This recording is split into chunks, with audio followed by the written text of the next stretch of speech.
O pessoal diz aqui, ó, tá chovendo. Eu tô entrando na chuva aqui, ó.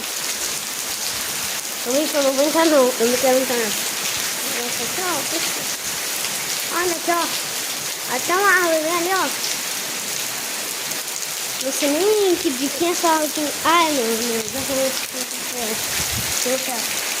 agora vamos ver isso aqui tudinho.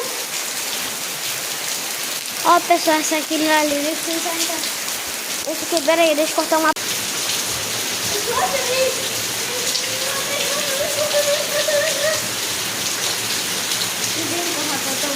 Eu tava me molhando. Não é que eu não gosto de tomar banho. Não é que eu não gosto de tomar banho assim. Mas eu gosto sim. Deixa eu cortar essa parte. Ó, tem esses gatos aqui, ó.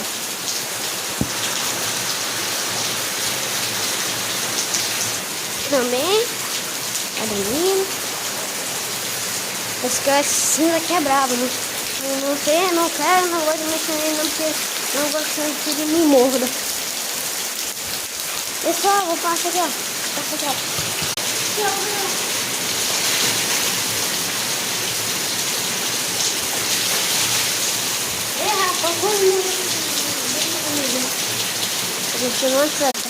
Eu não posso ir nessa chuva aqui, senão vou molhar essa lá. Não posso ser. Peraí, deixa eu estar aqui.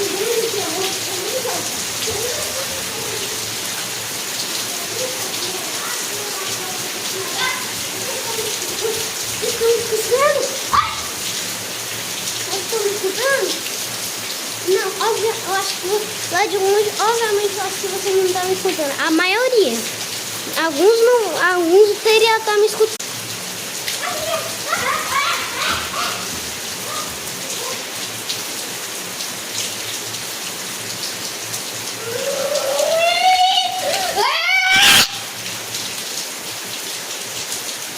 Esse pregador aqui, ó. Eu não vou direita, pessoal, aqui, ó. Pera. Ah, meu Deus. Como é que eu não sei na comunhão disso aqui? Eu vou meter o pé.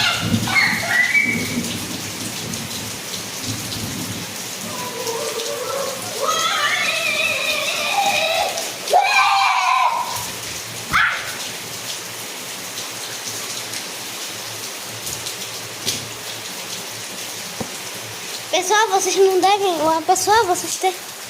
Que essa. Não tá vendo aqui, ó. Mas se eu fizer aqui, ó. Ah, peraí. Fiz aqui, ó.